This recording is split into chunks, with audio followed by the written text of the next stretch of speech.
Daya ka, binibidyo ko rin. Daya ka. Kayo, hindi kayo nakabidyo. Logi kami ah. Lakad ka rin. Di kayo nakabidyo, naglakad. Kami nakunan eh.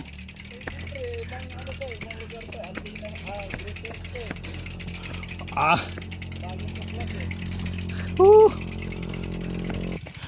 Sa tarik niya.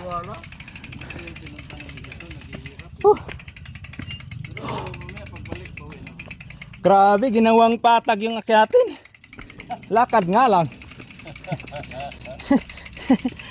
Madulas eh. Oh, paganda pala. Sikat ng araw dito. Sa wakas, nakaakyat din. Kaya, maano yung gulong? Sabi nila hindi tayo makaakyat, ay kaakyat tayo ah.